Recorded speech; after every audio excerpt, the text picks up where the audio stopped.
Hello students, हमारा ये video class 12 student के लिए सब्जेक्ट है बायोलॉजी। इसके पहले हमने आपको एक वीडियो अपलोड किया है जिसमें जेनेटिक्स पोर्शन को हमने डील किया है। 5th चैप्टर हम लोग कर रहे हैं, principles of inheritance and variations. इसमें पहले चैप्टर में हमने आपको ये बता दिया है कि मेंडल, जो ग्रेगर जॉन मेंडल, जिसको हम फादर ऑफ जेनेटिक्स के रूप में जानते हैं, उसका थोड़ा सा हम लोगों ने जीवनी देखा,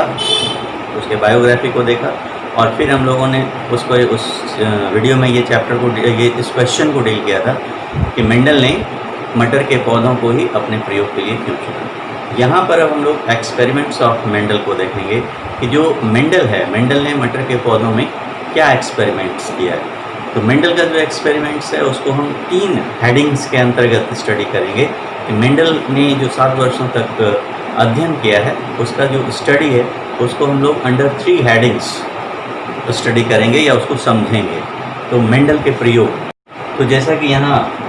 लिखा हुआ दिख रहा है कि जो मेंडल के प्रयोग हैं, मेंडल ने जो एक्सपेरिमेंट्स किया है उसको हम लोग 3 चरणों में, 3 जो स्टेप्स हैं उसको हम 3 स्टेप में बांट सकते हैं, जिससे कि उसका अध्ययन करने में हम लोगों को सहूलियत हो या फिर उसको समझने में हमको आसानी हो। इसमें जो पहला स्टेप्स है, जो फर्स्ट स्टेप्स का हम अध्ययन करेंगे, उसका हेडिंग्स है तद्रुप प्रजनन सम पौधों को चुनना, जिसको अंग्रेजी में हम लोग कहते हैं selection of pure parents plants. दूसरा जो स्टेप्स है या दूसरा जो स्टेज है अध्ययन का, उसको हम कहते हैं मोनोहाइब्रिड क्रॉस, एकल संकर संकरण। और जो तीसरा इसका स्टेज है इसके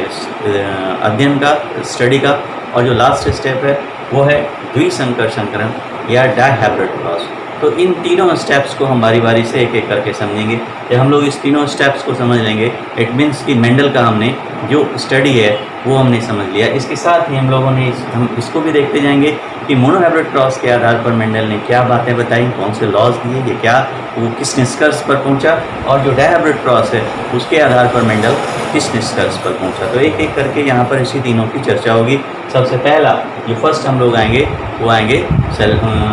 selection of pure parent plant, जिसको हम हिंदी में कहते हैं तद्रुप प्रजनन सम पौधों को चुनना है, selection of pure parent plant. इसको हम selection of pure parent plant मतलब क्या हुआ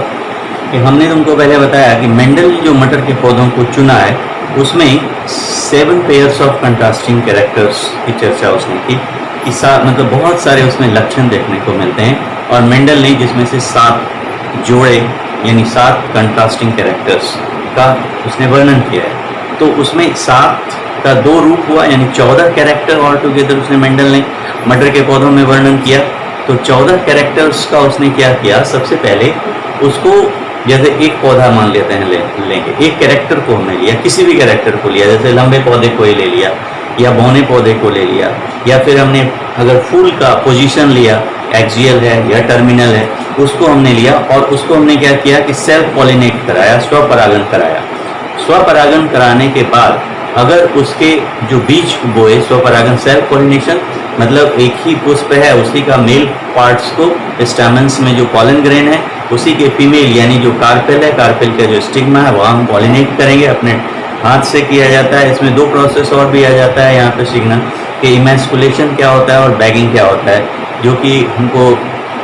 रिप्रोडक्शन चैप्टर में ही जान लेना था। तो इमेस्कुलेशन में क्या होता है कि हम जो स्टिग्मा होता है उसको ढक देते हैं इमेच्योर कंडीशन में, कि किसी तीसरे या दूसरे पॉलन अनवांटेड प्लांट और जो प्लांट्स हैं उसका पॉलन ग्रेन उस पर आकर के पॉलिनेट नहीं कर देते, तो हम उसको ढक देते हैं। और जब वो मैच्योर हो जाता है तो उस पॉलीथीन बैग को हटा करके हम जिस पॉलन ग्रेन से उसको पॉलिनेट कराना चाहते हैं, जैसे सेम फ्लावर का पॉलन ग्रेन से हम उसको पॉलिनेट कराना चाहते हैं, तो उसी का पॉलन ग्रेन मैच्योर करने पर उसके ऊपर हम हाथ से डस्टिंग कर देंगे, तो ये सेल्फ पॉलिनेशन हो जाएगा। और वो पॉलन ट्यूब बनाएगा, नीचे जो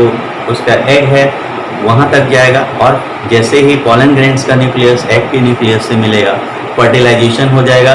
फर्टिलाइजेशन संपन्न होने के बाद जहाँ फूल था, जो एग है वो सीड में कन्वर्ट हो जाएगा, बीज में कन्वर्ट हो जाएगा, उसका जो ऑवरी है वो फ्रूट्स के रूप में कन्वर्ट हो जाएगा। तो कहने का हमारा मतलब ये हुआ कि जहाँ पर फूल था पौधे में, वहाँ पर अब क्या आ गया, वहाँ पर फ्रूट्स आ गए, फल आ गए। यानी मटर का पौधा है तो वहाँ पे मटर की चिमड़ी हो जाएगी। तो सेल्फ पॉलिनेशन कराने पर क्या होता है, जो वहाँ पे मटर की चिमड़ी उत्पन्न हुई उसमें बीज होंगे, तो उस बीज को मैच्योर होने के बाद, परिपक्व होने के बाद फिर हमने बोया, और फिर बोने के बाद उससे जो पौधे हो गए तो उसको हमने देखा, उसके कैरेक्टर्स को देखा कि ये जो पौधा, मान लेते हैं हम एक्सियल फ्लावर वाला लिए थे कैरेक्टर्स, तो पौधे जो हुए उसमें हमारे, और उसमें जो फूल खिला, तो उसमें जितने भी जैसे उसमें 5 मटर का बीज है, एक मटर की चिमड़ी है उसमें 5 बीज है, या फिर हमको 2-3 मटर का चिमड़ी वहाँ पे आ गया तो 10-15 बीज मिल गया, 10-15 बीज को हमने बो दिया, उससे गाछ आएंगे, 2-4-10 गाछ आएंगे या 20 गाछ आएंगे। तो उस गाछ में, उस पेड़ में जो फ्लावर्स खिल रहे हैं उसका पोजीशन क्या है, क्या जितना भी हमको पेड़ हुआ 10, 20, 50 जितना भी पेड़ हुआ उस सब में एक्सियल फ्लावर है, या ऐसा है कि कुछ पौधे ऐसे हैं जिसमें एक्सियल है और कुछ पौधे ऐसे हैं जिसमें टर्मिनल भी है। अगर दोनों तरह के पोजीशन वाले फ्लावर्स हमको फिर प्राप्त होते हैं उसमें से, तो कहने का मतलब ये हुआ कि हमने जो पहला पौधा सेलेक्ट किया था एक्सियल फ्लावर वाला या टर्मिनल फ्लावर वाला, जिसे कि हमने सेल्फ पॉलिनेट करा करके लिया था, जो भी कैरेक्टर्स हमने उसमें लिया था, अगर उसके प्रोजेनी में F1 पीढ़ी में दोनों तरह के हमको जो है प्लांट्स मिल जाते हैं, तो इसका मतलब ये जो पौधा है हमारा, ये प्योर प्लांट हमारा नहीं है। हम प्योर प्लांट कब होगा, जब हम सेल्फ पॉलिनेशन कराएंगे और F1 पीढ़ी में सिर्फ एक कैरेक्टर वाला, अगर एक्सियल पौधा को हमने लिया है, उसमें सेल्फ पॉलिनेशन करा करके उसको बीज को हमने प्राप्त किया है, और उसके जितने भी बीज हमने बोए हैं, सारे के सारे बीज अगर जो पौधे आए वो सिर्फ और सिर्फ एक्सियल फ्लावर वाले ही आए, तब हमारा ये जो एक्सियल फ्लावर वाला पौधा हमने लिया है, ये हमारा प्योर पेरेंट प्लांट कहलाएगा। तो उसी तरह से फिर F1 के भी किसी भी पौधे को हम चुनेंगे और उसमें सेल्फ पॉलिनेट कराएंगे, उससे जो बीज प्राप्त होंगे फिर उसको हम बोएंगे, और फिर जो उससे हमको प्लांट मिलेगा उसको हम देखेंगे कि क्या सारे पौधे जो मिले हैं उसमें एक्सियल फ्लावर ही है। तो अगर 2-3 पीढ़ी तक इस तरह करने पर सिर्फ एक ही कैरेक्टर वाला हमको पौधा प्राप्त होता है, तब हम ऐसे पौधे को प्योर पेरेंट प्लांट कहते हैं। तो मेंडल ने क्या किया, तो मेंडल का फर्स्ट स्टेप है एक्सपेरिमेंट का, वो यही है कि उसने जितने भी 14 कैरेक्टर हैं मटर के पौधों में, 14 कैरेक्टर को अलग अलग उसने क्या किया, उसके प्योर वेराइटीज़ को सेलेक्ट किया। उसके जो प्योर बिल्कुल वेराइटीज़ हैं उसमें कोई ऐसा नहीं है कि सेल्फ पॉलिनेशन कराते हैं और उससे जो प्रोजनी प्राप्त होता है उसमें हमको 2 तरह के कैरेक्टर मिलते हैं। जैसे लंबे पौधे का हमने लिया, उसमें सेल्फ पॉलिनेशन करा दिया और उससे जो बौने पौधे प्राप्त हुए उसमें लंबे पौधे भी प्राप्त हुए और बौने पौधे भी प्राप्त हुए। तो ऐसा नहीं होना चाहिए। अगर हमने लंबे पौधे को लिया है और उसमें सेल्फ पॉलिनेशन कराया है, तो उसके जो प्रोजनी है वो सिर्फ और सिर्फ लंबे ही प्राप्त होते हैं, चाहे F1 पीढ़ी पे जाएँ, F2 पीढ़ी पे जाएँ, F3 पीढ़ी पे जाएँ। तो जितने भी पीढ़ी दर पीढ़ी हम उसमें सेल्फ पॉलिनेशन कराएंगे, अगर सारा पौधा हमारा लंबा ही प्राप्त होता चला जाएगा, तो ये जो हमारा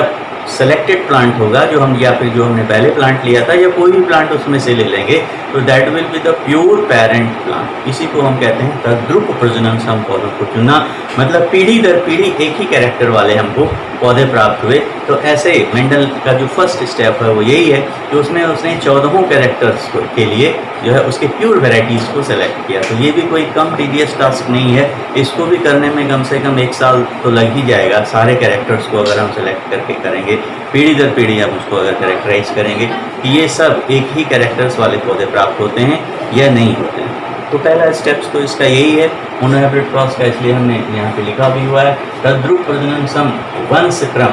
वंश क्रम मतलब एक वंश, जो एक कुल हुआ, या फिर जैसे कि यहाँ पे पायसम सटाइवम का कुल है,